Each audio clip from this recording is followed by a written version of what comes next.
10절에 보면은 이 서신의 마지막으로 너희가 주 안에서 그의 힘의 능력으로 강건해지고, 그래서 이제 주님 주 안에 있는 그 힘의 능력으로 이 강건해지는, 이것이 어떻게 보면은 에베소서 지금까지 사도 바울이 1장부터 6장까지 하는 말씀의 요약입니다. 주님 안에 있는 힘으로 우리가 강건해지는 것, 우리가 하나님 앞에서 어떤 사람이고 또 어떤 일을 위해서 우리가 하나님께 부름을 받았고, 또 우리가 어떻게 우리의 속 사람을 능력으로 강건하게 하고 우리가 어떻게 행할 것에 대한 이런 많은 말씀들을 이제 해 주었습니다. 그래서 주님, 머리 대신 주님으로부터 오는 그런 어떤 그 힘의 공급을 통해서 우리의 속 사람의 능력으로 강건하게 되는 그 원리들을, 교훈들을 이렇게 쭉 살펴보았습니다. 이것은 이제 우리가 교회를 통해서, 몸된 교회 안의 교제를 통해서, 또 이 교제 안에서 말씀, 은사자들을 통해서 주신 말씀, 그 말씀을 통해서 우리가 그리스도의 충만한 데까지 이르게 되고, 또 성도들의 교제, 함께 주님으로부터 받은 말씀들이나 경험을 통해서 이런 그 피차 연락하고 상합하고 교제함으로써 이 주님의 몸을 세워간다는 말씀들을 살펴보았습니다.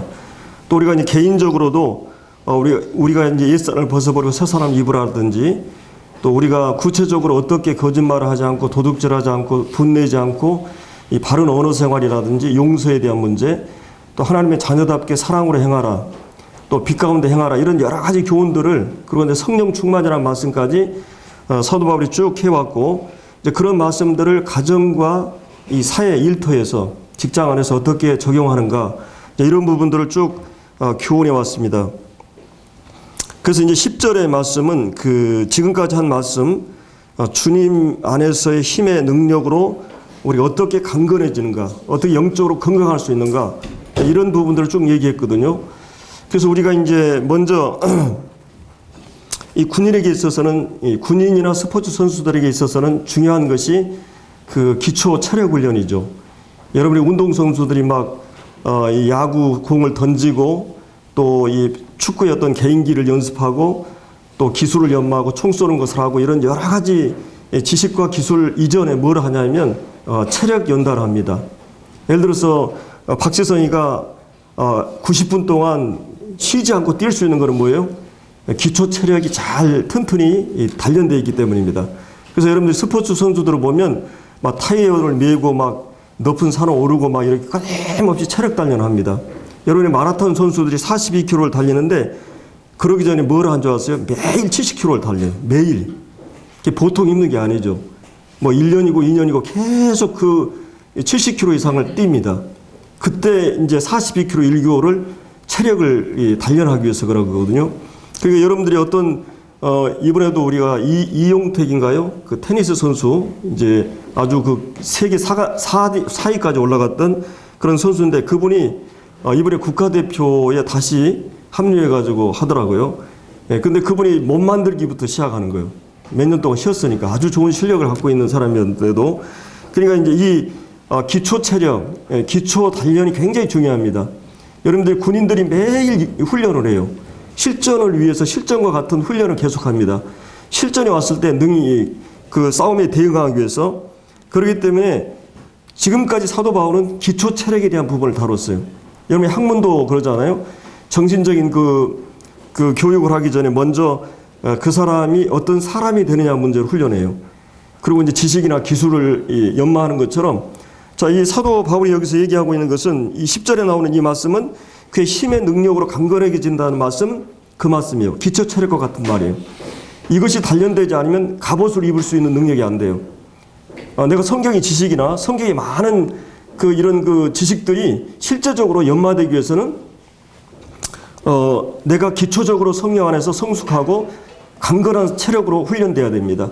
사도 바울은 그거를 지금까지 얘기했어요. 그리고 이제는 11절에 나오는 하나님의 전신갑주, 전신갑주에 대해서, 그 다음에 13절에 나오는 하나님의 전신갑주를 얘기해요. 자, 그러면 하나님의 전신갑주는 물론 이거에 대한 두 가지 논란이 있어요. 여러분이 이제 장로교 개혁주의라고 그러죠. 누터나 이 칼빈 중심으로 일어난 이 종교개혁 이후에 장로교 계열이 있습니다. 그 다음에 이제 감리교 계열이 있어요.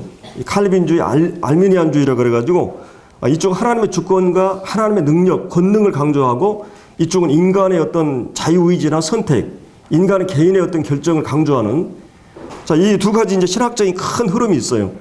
근데 이 감리교와 같은 노선을 해서 이제 침례교라든지 우리 모임 이런 계통이 쭉 나오게 됩니다. 그러니까 구원받는 것도 개인의 선택과 개인의 어떤 결정이 중요하다. 이 이제 장로교 쪽에서는 하나님의 주권과 하나님의 섭리와 하나님의 이 권능과 역사가 중요하다. 근데 성경은 다 얘기해요. 한쪽만 이제 강조하면 이제 위험한 거죠. 분명히 성경은 하나님의 권능과 선택과 주권을 얘기해요. 그러면서 또 한편으로는 인간의 개인의 선택과 우리의 의지의 결단, 이것도 중요해요. 어떤 여러분들 구원받은 거 보면은 어떤 사람은 다 깨달아가지고 눈이 딱 뜨는 것처럼 마치 이 사람이 중생한 것처럼 내가 영적으로 딱 거듭나 버리니까 진리들이 다 믿어지고 받아들여지고 다 이렇게 되는 경우가 있고 어떤 경우는 막 모든 걸 다 알면서도 고민하다가 정말 주님을 내 개인의 구주로 영접하고 결단하고 또 이 변화되는 사람이 있어요. 그러니까 이 두 가지 유형은 이 구원받은 그 중생하는 체험의 과정에서도 다 여러 다양한 유형이 있거든요. 그래서 이제 이런 그 두 가지 이제 유형이 있는데 여기 보면 이제 하나님의 전신갑주에 대해서 6가지가 나오잖아요. 한번 해보실까요? 허리띠를 띠고, 그 다음에 의의 흉배를 붙이고, 또 신발, 평안의 매는 예비하는 거 복음의 신을 신고, 그 다음에 믿음의 방패, 그 다음 공격하는 검이 있고, 투구가 있어요. 여러분이 전쟁하기 위해서는 이 6가지 기본적으로 이게 굉장히 중요합니다. 가장 중요한 건 방패하고 검으로 싸우는, 보호하고 이렇게 공격하는 모든 것에는 공격과 수비가 있는 거죠. 잘 방어하지 않으면 아무리 공격을 잘해도 치명적이 될 수 있습니다. 또 이 공격은 잘하면은 공격이 최대의 수비라고 그러죠. 근데 이제 이런 그 공격과 이런 걸 자유자재하기 위해서는 고정된 게 있어요. 허리띠를 잘 졸라매야 되고, 위에 흉배를 잘 붙여야 되고, 그 다음에 머리에 투구에 고정을 시키고, 그 다음에 신발을 워커를 잘 신어야 됩니다. 자, 이런 이 안전무장을 잘 해야만이, 이 전쟁할 수 있어요. 군인이 그냥 맨손으로 하는 게 아니잖아요. 무장해체가 돼버리면 전쟁할 수 없는 거죠. 근데 이제 먼저는 우리의 속사람이, 우리 인격이, 우리 신앙이 기본적으로 체력으로 단련된 것을 말하고, 이제 총 쏘는 기술이라든지, 아니면 어떻게 적을 공략할 수 있느냐, 이런 모든 이제 전신갑주를 말하고 있어요. 근데 이 전신갑주에 대해서, 이 장로교 쪽에서는 어떤 걸 강조하냐면, 교리를 강조해요. 하나님께서 준비한 것이다. 이 하나님의 전신갑주다. 그 다음에 이제 이 자유진호 쪽에서는 뭘 강조하겠어요? 의의 진리는 개인의 성실성이다. 진실성이다. 개인의 인격적으로 진실을 얘기한다. 이런 개인의 인격이나 개인의 어떤 걸 강조를 할 수가 있어요. 그럼 여러분들이 자세히 보면 이 전신갑주는 하나님께서 준비하신 거예요. 하나님이 전신갑주라고 그러죠. 근데 그거를 내가 입고 취하는 것은 누가 해야 되는 거예요? 여기서 이제 하나님의 전신갑주를 어떻게 하라 그랬어요? 취하라, 입으라. 이건 누가 해야 되는 거예요? 이 하나님의 말씀을 적용하고 그것을 실천하고 활용하고 이런 걸 누가 해야 돼요? 내가 해야 되는 것이에요. 그래서 이 객관적인 하나님이 준비한 역사 속에 예수 그리스도를 통해서 준비한 이 복음 안에 이 하나님의 전신갑주가 다 들어있어요.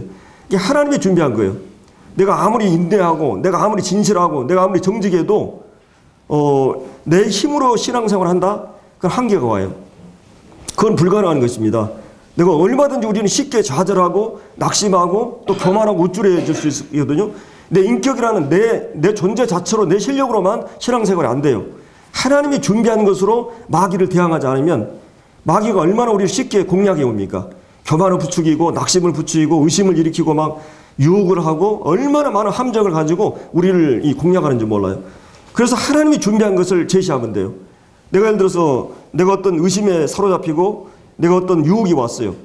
난 마음이 괴로워요. 그것 때문에 막 마음이 좌절되고 낙심이 돼요. 때로 하나님에 대해서 원망하고 하나님에 대해서 막 불평하고 이런 마음이 막 우리 속에 일어날 수 있어요. 그때 우리가 어떻게 해야 됩니까?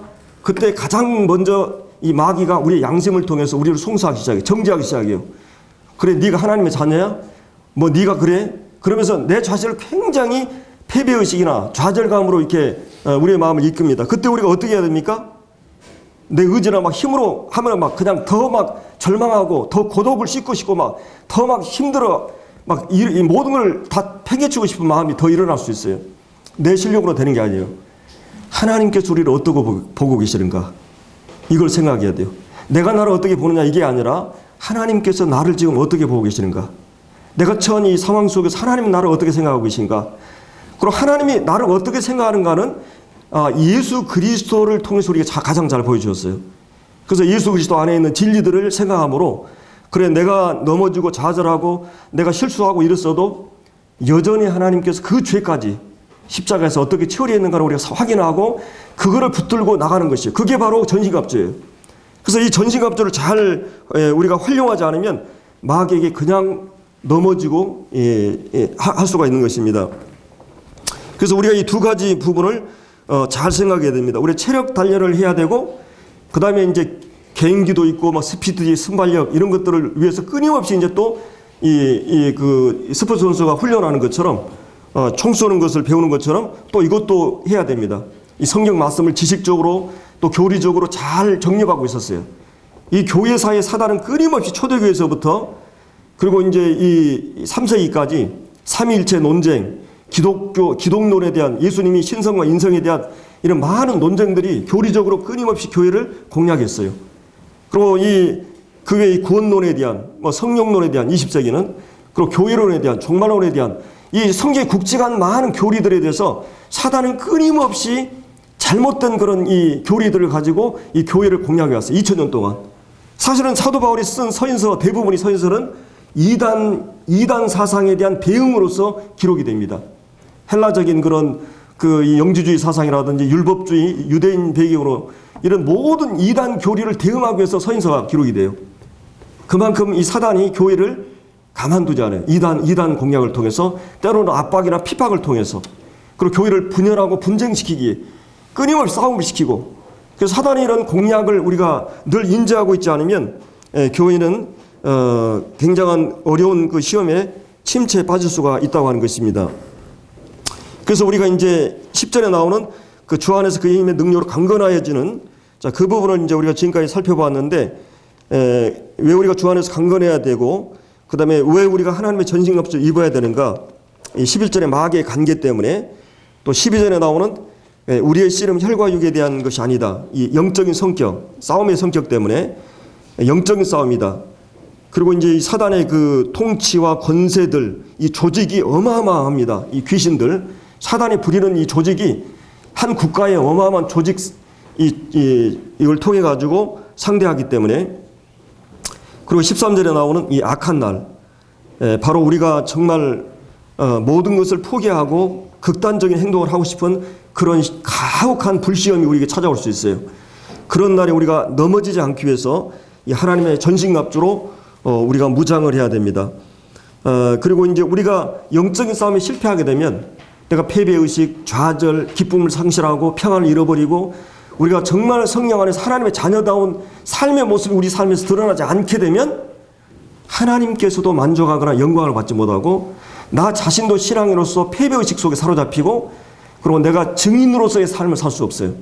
여러분 믿지 않은 사람들을 여러분을 훈련해가지고 세상 속에 갖다 넣어가지고 빛과 소금의 역할을 통해서 하나님의 자녀다운 증인으로 삶을 살아야 되는데 여러분이 구원받지 않은 사람이 여러분을 보면서 어떤 생각하겠어요? 나 저 사람 같으면 하나님 믿지 않겠어. 이런 생각을 갖도록 우리가 한다면 하나님을 우리가 대표하는 사람들로서 이 간증을 상실해 버릴 수 있어요. 증인으로서 삶을 상실할 수 있어요. 그러니까 이 전신갑주를 잘 취해야 된다고 하는 것은 얼마나 중요한 말씀인지 모릅니다. 그래서 오늘 우리가 이제 그 전신갑주 중에 이 첫 번째로 14절에 나오는 우리가 서서 진리로 너희 허리띠를 띠라. 이제 이 부분에서부터 우리가 이제 한번 살펴보도록 하겠습니다. 여기서 이제 우리가 진리로 허리띠를 띠라 이런 말하고 있죠. 여러분 허리띠를 띠지 않으면 어때요? 여러분 일하러 나갈 때 가장 먼저 하는 게 뭐예요?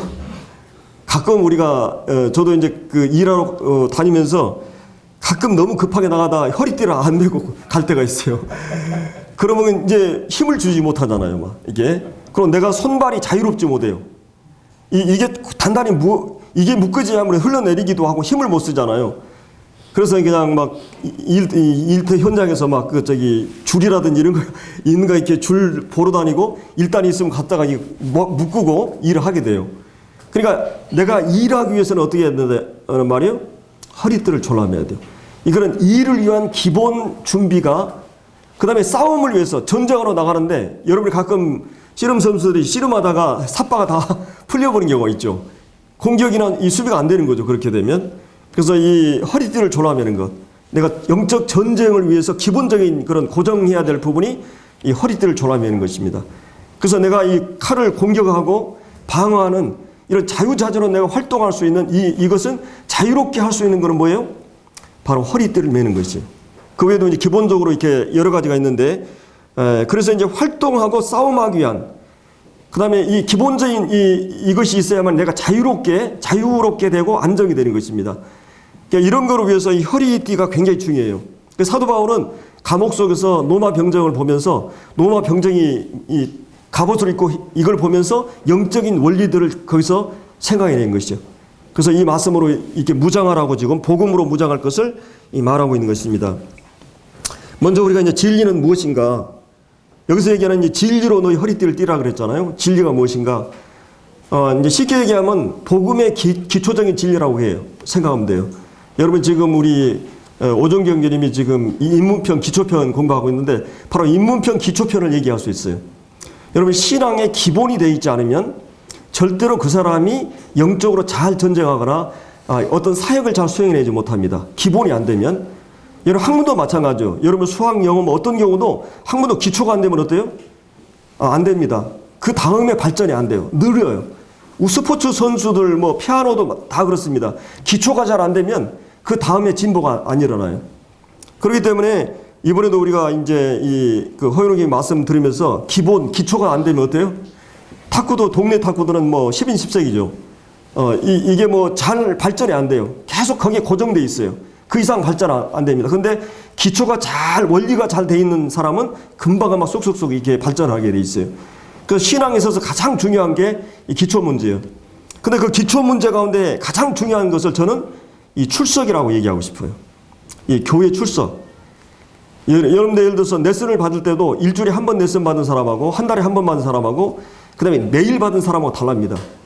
여러분이 이 교회에 나오는 것도 기초에 대한 부분이에요. 가장 중요한 게 이 출석하는 것이에요. 그 출석이 기초로서 그 사람 베이스에 깔려 있으면 그 사람 평생 동안 발전할 수 있는 잠재력이 있는 사람이에요. 근데 이것이 안 되면 5년 만에 성장할 사람이 10년이 걸리는 것이에요. 그거는 부정할 수 없어요. 이 성경에 보면 사도행전 1장에 그 가룟 유다가 이제 이 사도에서 탈락됐을 때 그 대안으로 대치한 사람이 그 마띠아 있잖아요. 그 얘기를 하면서 그 제비뽑기 하기 전에 뭘 얘기하냐면 세례 요한의 침례로부터 주님이 죽으실 때까지 우리와 항상 같이 했던 사람 중에 사람 뽑으라 그랬어요. 이것이 충성된 것입니다.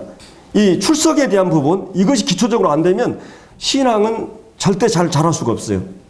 그래서 이 학교 다닐 때도 이 출석상을 굉장히 개근상을 중요하게 생각하잖아요.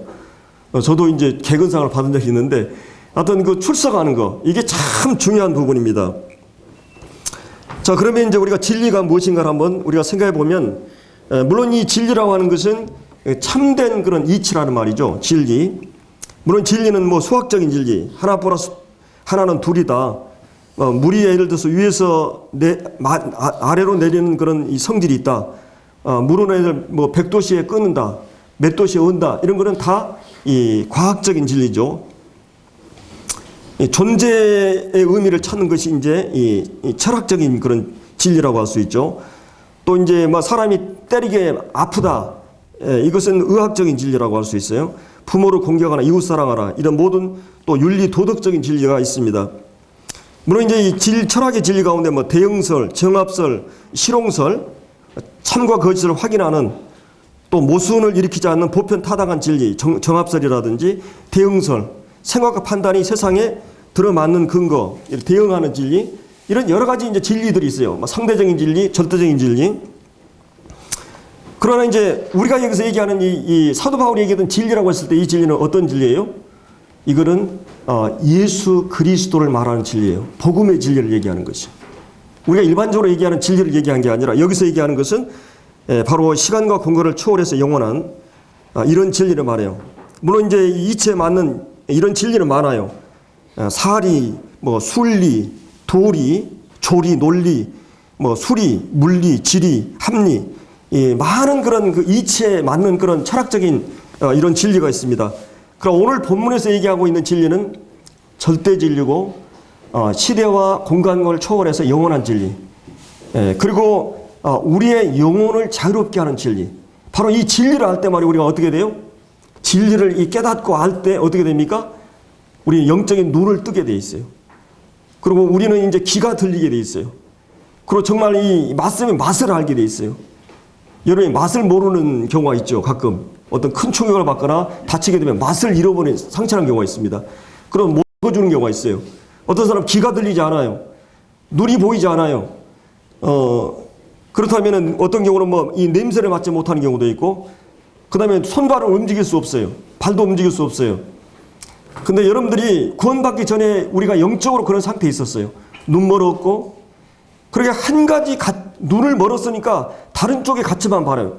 이 편견에 사로잡혀 있고, 영적으로 이렇게 무지하고 어둡고, 그리고 이제 우리가 이제 그런 데서부터 머물러 있었던 사람들입니다. 근데 영적인 눈을 뜨고 예수 그리스도가 누구인 걸 알게 됐어요. 그분을 보게 됐어요. 그분의 음성을 이제 들리기 시작해요.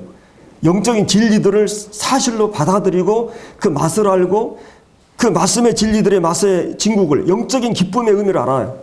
물론 우리가 육체적인 정욕적인 즐거움도 있어요. 근데 영적인 그 맛을 통해서 아는 그 즐거움이 무엇인지 알아요.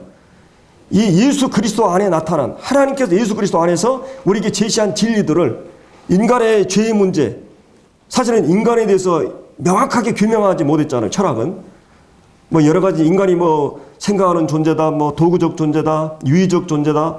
인간은 이런 진리들은 어느 정도 이 상대적으로 맞아요. 그러나 인간의 그 실존적인 가장 모든 문제의 원인이 어디서부터 왔는가? 결국은 인간의 문제는 죄의 문제예요. 인간은 이 노예가 되고 눈 멀고 그다음에 소경이 되고 절마리가 되고 중풍병자가 되고 그 이 성경에 나오는 모든 육체적인 질병의 영적인 원리를 거기서 이렇게 적용을 하면 이 모든 것이 바로 죄로부터 왔습니다. 근데 이 죄의 문제로부터 우리가 자유로울 때까지는 자유하지 않아요. 근데 예수님이 뭐라 그랬어요? 진리를 알게 될 때 뭐라 그랬어요? 진리를 알지 진리가 너희를 자유케 하리라.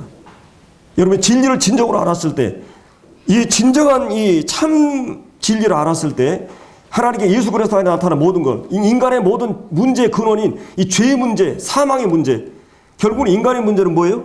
사망의 문제예요. 여러분 죽음이 없다고 생각해봐요. 아파도 상관없어요. 먹지 않아도 상관없어요.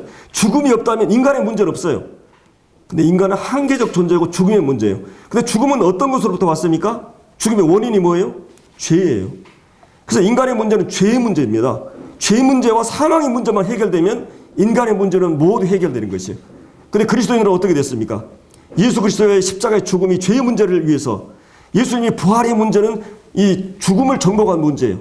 인간의 가장 실존적인, 가장 근원적인 본질적인 문제인 죄 문제와 죽음의 문제가 해결된 그 정체가 무엇이고 그에 대한 완전한 해결을 받은 그것을 알게 된 자들이에요. 예수 그리스도 안에서 우리의 문제가 어떻게 처리됐다고 하는 것을 아는 진리. 그래서 우리는 진정한 이제 구원을 받았어요.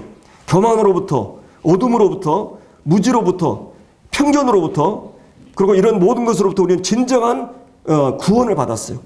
이제 우리는 이 죄의 노예였어요. 죄의 노예라고 하는 말은 내가 하고 싶은 것을 하고 하지 말아야 될 것을 알아는 능력이에요. 근데 여러분들이 태어나서 어떻게 됐어요? 여기 살아보니까 여러분의 마음대로 됩니까? 안 돼요. 내가 하고 싶은 대로 안 돼요. 하지 말아야 될 것은 막 하고 막 해버리는 거예요. 바로 인간은 죄의 종이에요. 종이란 건 노예예요. 주인이 원하는, 주인의 뜻대로 움직이는 것이 종이에요. 노예라고 하는 것은 자기 의사나 결정권이 없어요. 우리는 죄의 노예예요. 죄의 종이에요. 죄가 원하는 대로 끌려다니는 위치에 있었어요. 진정한 자유는 죄로부터 자유예요. 근데 우리가 복음을 통해서 이 죄로부터 진정한 자유를 얻게 된 것입니다.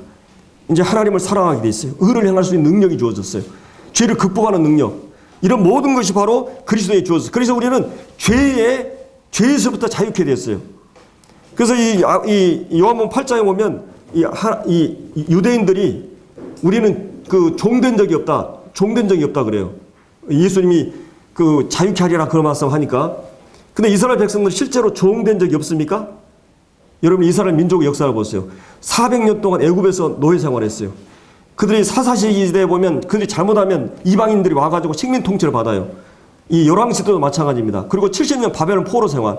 예수님 오기 전에 이 강대국들에 의해서 그리고 로마인들에 의해서 지금 식민 통치를 사회적으로 받고 있는 사람들이 자기들이 종된 적이 없다고 그러는 거예요. 근데 이런 신체가 이 장애인들은 신체적인 그런 자유가 없어요. 인격적인 그런 양심에 또 자유가 없으면 자유가 없어요. 정치적으로나 억압되고 막 이러면 사회적인 자유가 없어요. 근데 성경이 말하는 자유는 영적인 자유예요. 이런 그 죄의 본질, 사단의 권세로부터 우리가 완전한 자유를 얘기하는 것이죠. 근데 예수 그리스도를 통해서 우리는 이 자유를 향유하게 됐어요. 이제 예수 그리스도가 우리가 삶의 주인이 됐어요. 흑암의 권세에서 사랑의 나라로 옮겨졌어요. 악한 자 안에 세상은 처했지만 악한 자 우리를 만지지도 못한다 그랬어요. 우리는 가장 연약한 양처럼 약하지만 주님이 우리의 대장 되시고 주님이 통치하는 영역 안에 우리가 있어요. 그렇기 때문에 이제 우리는 진정한 자유인이 됐어요. 그래서 진리를 알지니 진리가 너희 자유케 하리라. 여러분 눈을 뜨게 되면 귀가 들리게 되고 이제 그러다 보니까 말하게 돼 있어요. 구원받은 사람은 진리를 깨닫고 말하게 있어요. 예수님은 얘기하게 돼 있어요. 벙어리 말 못하는 사람은 누구냐? 귀가 열리지 않은 사람이에요. 눈이 보지 않은 사람이에요. 그러니까 이제 우리는 예배 시간에 감사하게 돼 있어요. 주님에 대해서 말할 수 있어요. 다른 사람이 증거할 수 있어요. 왜? 보기 때문에. 보고 듣는 것을 말하지 않을 수 없다. 이게 증인이에요. 그렇기 때문에 우리는 이제 영적인 눈을 떠서 진정한 자유를 향유한 자들이에요. 그리고 이제 이 디모데전서 2장 4절에 보면 하나님은 모든 사람이 구원을 받으며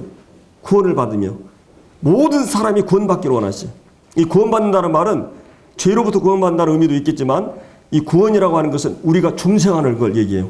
우리는 편견의 노예가 되었어요. 욕망의 포로가 되어 있어요. 그 다음에 이 무지하고 교만하고 이런 영적으로 어두워 있었어요.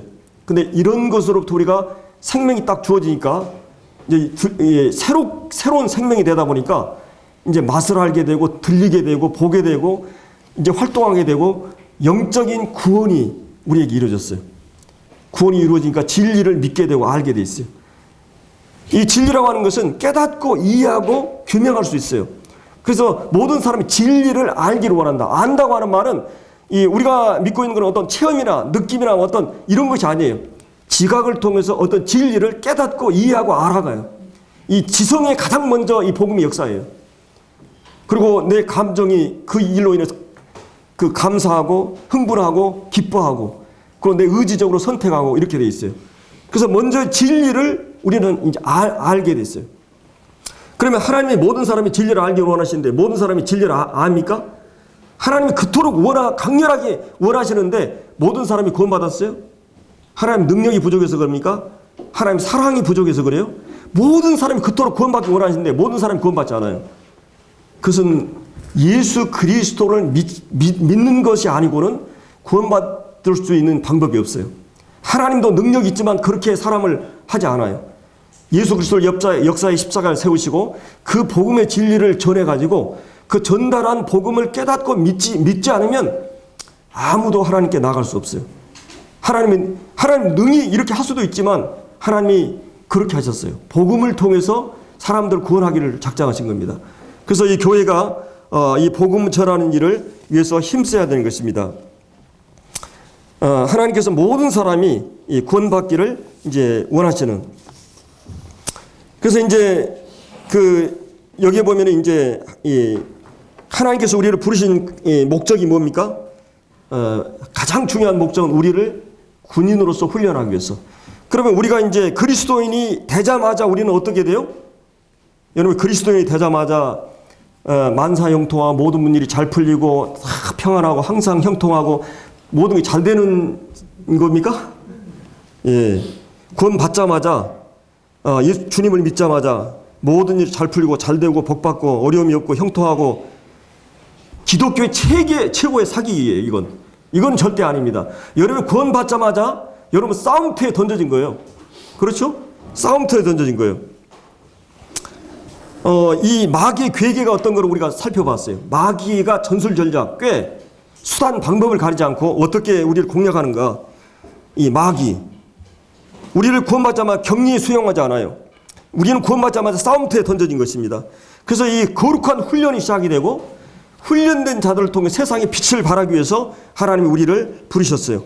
그래서 하나님의 영광과 하나님의 사랑과 거룩과 하나님의 성품을 세상 가운데 드러내기 위해서 예수님이 이 땅에 오셔서 하나님을 다 세상 사람들에게 증인으로 드러내셨듯이 바로 교회를 통해서, 우리를 통해서 그러기 위해서 우리를 불러내신 것입니다. 그래서 오늘날 기독교 공격하는 가장 큰 시험, 가장 큰 유혹, 가장 큰 함정은 영적인 복을 물질적인 복으로 바꿔버린 것이에요. 예수님 믿으면 건강하고 사업 잘 되고 모든 게 잘 된다고 하는, 이거는 고등 사기예요. 이건 기독교 가르침이 아니에요. 여러분 성경을 아무리 보세요. 오늘 본문을 보세요. 여러분 전쟁터에 던져진 것이에요. 그래서 이런 각고의 훈련과 훈련 없이는 우리가 빛으로 드러나지 않기 때문에, 그래서 우리는 허리띠를 매라고 하는 것입니다. 더 이상 우리는 편한 자세가 아니에요. 싸움 준비하고 일할 준비를 하라는 것이에요. 이 절제와 훈련이 교회에서 사라졌어요. 그리고 가정, 이 자녀 교육에서도 절제와 훈련이 사라져가고 있습니다. 한 손으로는 돈을, 한 손으로는 성경을, 한 손으로는 세상을, 한 손으로는 영적인 것을 취하려고 하는 이런 이것이 오늘 교회의 모습이에요. 이 꼭 먹고 알 먹으려고 하는, 천국 가고 티켓 따고 세상 마음껏 즐기고, 세상도 즐기고 뭐도 먹고 뭐도 이런 게 아닌데, 이거는 기독교가 아닙니다. 그래서 우리가 이제 갑옷을 다 성도들이 집에다가 갑옷을 다 전시해 놓고 이제 갑옷을 옷걸이에다 올려놓고 나는 내 마음대로 사는 거예요. 그렇죠? 이 진리의 말씀을 다 공감하고 옳다 알고 외우고 다 은혜 받았다 좋다. 그런데 세상 살아갈 때는 또 세상 사람같이 살아버리는 거예요. 그냥 성질 나면 부려버리고 막 거짓말 해버리고 막, 이 모든 싸움에서 우리가 느슨해져 있는 것입니다. 주의 사도 바울이 나를 본받은 자같이 그리스도를 본받으라. 이것은 싸움을 싸우란 말이에요.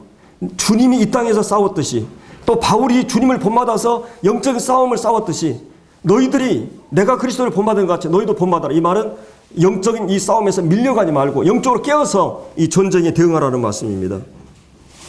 그래서 우리가 강건하게 되는 부분과 인격적으로, 그 다음에 이 교리적으로 이 기술을 연마하고 이 총 쏘는 거라든지 이런 지식을 연마하고 이 교리적인 무장이 항상 같이 가야 됩니다. 요즘 왜 교회가 커지는 줄 아세요? 물론 설교 잘하니까 사람들이 몰려들어요. 그리고 이 교통이 잘 돼 있고 정보가 잘 인터넷 돼 있으니까 유명한 교회, 큰 교회로 다 몰려듭니다. 그러니까 뭐 1시간, 2시간 걸려 다 모여들어요. 막 제가 보니까 서울 대형 교회, 저기 대전 이런 데서도 막 오더라고요. 예. 작은 교회는 이제 잘 안 가려고 30명, 50명, 100명, 200명. 왜 그러냐면 작은 교회는 다 드러나고 그래요. 결석하면 드러나요. 금방 드러납니다. 거기 가서 그냥 정신적 위로만 받고 관객이 되고 관중이 돼가지고 이제 천국 가는 티켓만 땄으니까 적당히 살려고 그러는 거예요. 성도들이 이제 숨기 시작했어요.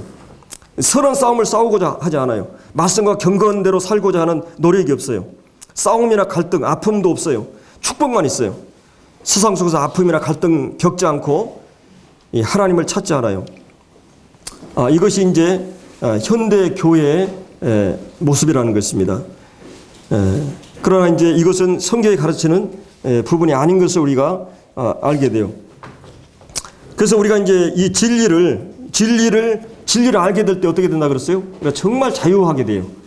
그리고 여러분들이 죄를 진정으로 극복할 때 여러분 우리는 죄의 용서를 받았어요. 그러니까 이제 여러분들은 우리 안에 있는 강력한 세력으로서 죄를 극복하고 정복하는, 이제 죄가 우리 안에 하나의 인격으로 존재하고 있어요.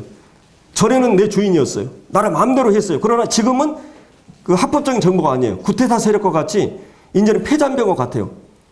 마치 그 노예 해방이 됐는데 전에 흑인 주인이 나를 그냥 휘두르려고 하는 것처럼 이 죄라고 하는 것은 내 안에 강력한 세력이 있어요. 근데 이제 우리는 이 죄의 노예가 되지 않고 계속 죄를 극복하고 이기면서 우리가 이 영적으로 발전해 가기 위해서 이제 이 싸움이 필요한 것입니다. 그래서 여기 이제 진리라고 하는 것은 바로 크게 넓게는 하나님의 말씀이고 아버지의 말씀은 진리다. 그러니까 아버지의 말씀이 아니고는 진정으로 자유할 수 없어요. 진리하는지 진리가 너희 자유케 하리라. 그러니까 정말 내가 자유로울 수 있는 사람, 정말 자유로울 수 있는 사람. 예를 들어서 내가 술이라든지 마약이나 이런 중독에서 벗어날 수 있는 힘이 생겼을 때 그 진정한 자유예요. 자유라고 하는 것은 소극적인 자유와 적극적인 자유가 있어요. 내가 무엇을 하지 않는 것도 자유지만 우리 주님께서는 죄를 범하지 않는 자유도 있었지만은 우리를 사랑하기 때문에 제한을 받으시고 시간과 공간의 제한을 받으시고 우리 가운데 오셨어요. 우리 주님이 얼마나 크신 분입니까? 얼마나 섬세한 분이에요. 만유도 우리 주님을 담을 수 없다 그랬어요. 하나님이 물리적으로 계신다면 이 만유보다 크신 분이에요. 이 만유가 얼마나 큰 줄 아세요? 똑딱 하면은 빛의 속도가 똑딱하면 30만 킬로를 간다 그래요. 이 광속이라 그러죠. 근데 그 빛이 똑딱하면 7바퀴 반을 돌잖아요. 지구를. 근데 그 빛의 속도로 지구에서 태양까지가 8분이 걸린다고 그래요.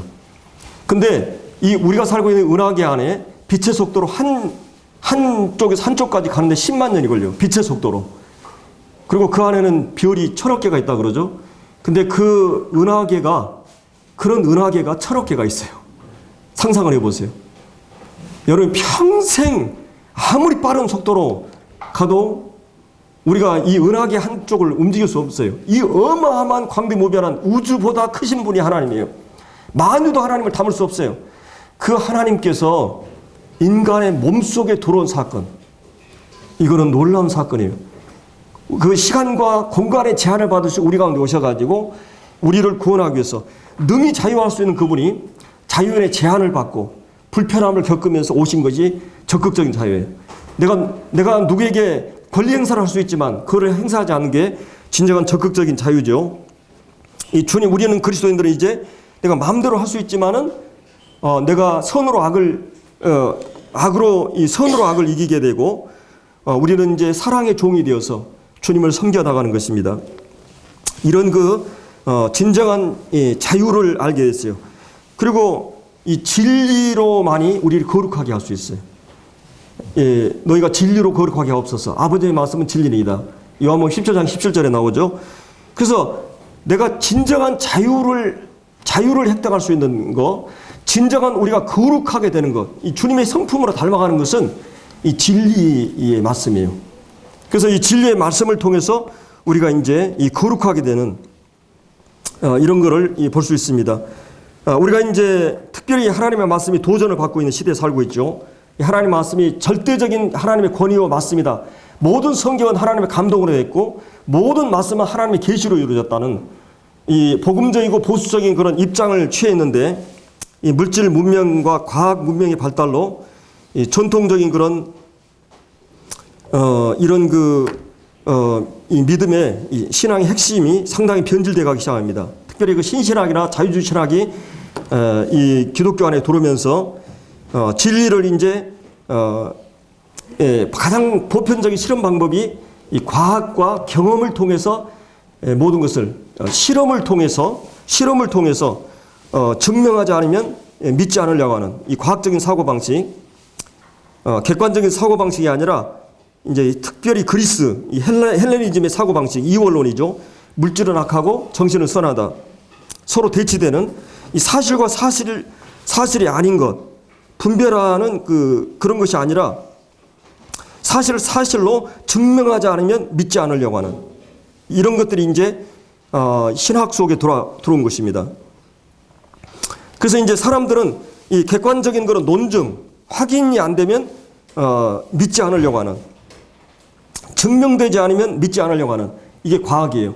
그래서 영적인 것도 이 기독교 안에 있는 영적인 진리들도 하나님에 대해서 영적인 진리들도 어떤 실험의 과정을 통해서 그것이 증명되지 않으면 믿지 않으려고 하는 사고로 현대인들이 길들여져 있어요.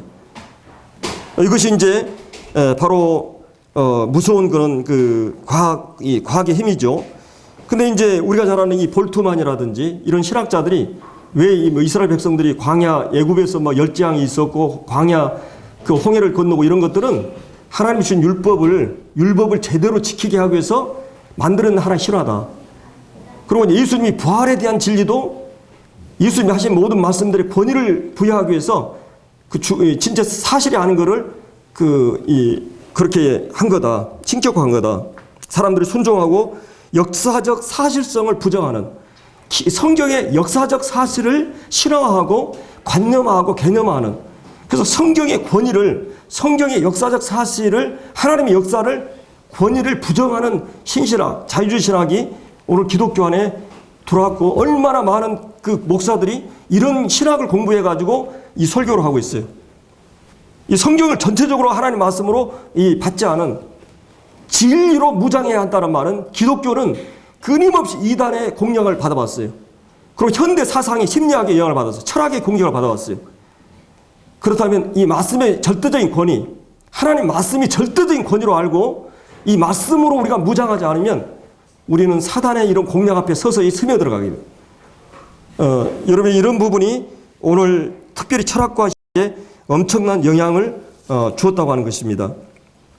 우리가 이 서고 있는 믿음의 기초, 믿음의 터가 바로 이 진리의 말씀이에요. 복음의 말씀이에요. 이 터가 무너지면 의인이 무엇을 할꼬?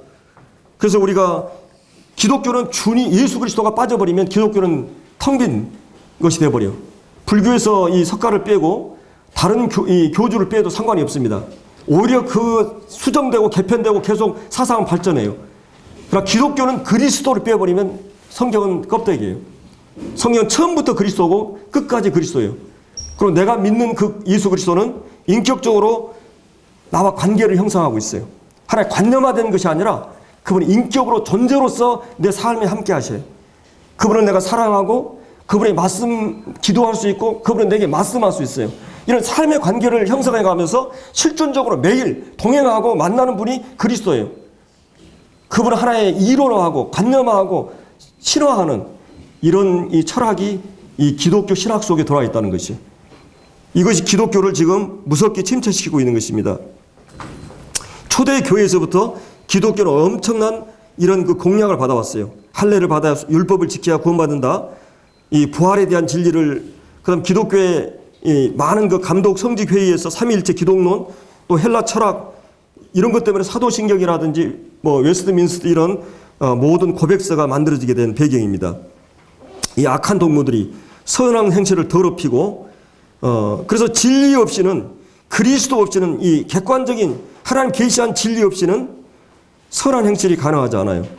오늘 인문학이라든지 뭐 인문학에 상당히 많이 관심을 갖잖아요.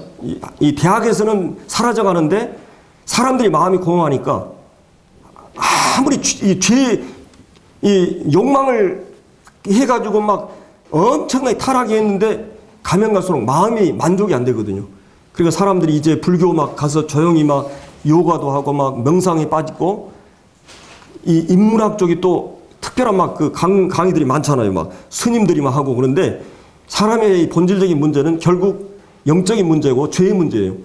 주님과의 관계가 회복되고 그 회복되기 전까지는 이건 안 됩니다. 그래서 사람들이 연합을 얘기하고 사랑을 얘기하고 평화를 얘기하고 뭐 이런 얘기들을 많이 하지만 뭐 불교 뭐 종교 통합이니 뭐 교회 통합이니 뭐 얘기하지만 그리스도의 복음 진리를 떠나서는 통합이 불가능한 것입니다. 그래서 우리가 성경이 얘기하고 있는 여기 얘기하고 있는 이 진리로 이 예수 그리스도의 복음 진리. 그래서 우리가 복음 집회를 계속해야 돼요. 자주. 복음으로 무장하고 복음 집회를 막 하면은 복음이 명확해지잖아요. 내가 더 확실해지잖아요. 뿌리가 내리잖아요. 뿌리가 견고하게 내리고 기초가 견고하게 돼야만이 그 다음에 잘 성장할 수 있어요. 기초가 늘 흔들리고 막 이렇게 되면 그 다음 인격이 세워지지 않습니다. 그래서 이제 제가 이제 구원받은 형제 자매들이 있으면 기초 부분에서 철저하게 하려고 그래요. 막 복음 진리뿐만 아니라 신앙의 기본적인 원리나 진리들을 계속 반복해서 그걸 해야 돼요. 그 기초가 안 되면은 그 다음은 안 돼요, 어떻게. 계속 거기서 맴도는 거예요. 그렇기 때문에 이 진리로, 복음의 기본 진리로 허리띠를 띠는 것, 이것이 얼마나 중요한 부분인지 모르는 것입니다. 그래서 우리가 이제 오늘 저희들이 이 성경의 기본 진리, 이 기초 진리, 바로 이 복음으로 무장하는 이 부분을 한번 생각해 보았습니다. 오늘은 이제 우리가 그렇게 될 때 잘 우리가 발전하기 위해서, 잘 성장하기 위해서, 또 우리가 잘 자유롭게 일하고 또 자유롭게 싸우기 위해서 바로 이 허리띠를 매는 진리로, 그래서 이 진리 부분에서, 기본적인 진리 부분에서 여러분이 확신하지 못한다면, 제가 예를 들어서 처음에 우리 자매를 만났을 때 처음에는 질문을 많이 하잖아요. 어디서 삽니까? 어디 출신입니까? 이름이 뭡니까? 뭐 계속, 그리고 사계절 지내면서 막 계속 질문하고 경험하면서 내 아내에 대해서 많이 알게 되니까 이 관계가 형성이 되고 내 아내로 선택하게 되고 이렇게 되는 것입니다. 여러분, 주님을 여기 한마디로 얘기하면 뭐예요? 진리는 예수 그리스도예요. 그럼 예수 그리스도를 여러분은 어떻게 해야 되겠어요? 이 사복음서를 계속 읽고, 그다음에 말씀을 계속 듣고, 그다음에 복음 집회를 통해서나 계속 묻고 질문하고 알고, 그러면서 여러분이 내 아내에 대해서 너무나 잘 알아요, 내가. 그럼 내 아내에 대해 신뢰를 갖고 믿게 되고 내 아내에 대해서 늘 확신을 갖게 돼 있어요. 여러분, 주님을 얼마나 잘 알고 있어요. 오늘 이 허리띠를 띠라는 말은 여러분 이 예수 그리스도의 진리로, 예수 그리스도 아는 것으로 확실하게 허리띠를 띠라는 말이에요. 여러분, 구원받는 10년이 됐는데도 여러분이 어떤 사람한테 예수님 소개하는데 너무나 서툴러요. 그러면 안 되잖아요. 제가 제 아내를 얘기하는 게 거침없이 얘기하는 것처럼 여러분 주님에 대해서 그렇게 말할 수 있는 그런 이 허리띠를 띠라는 이 말입니다. 기도하고 마치겠습니다.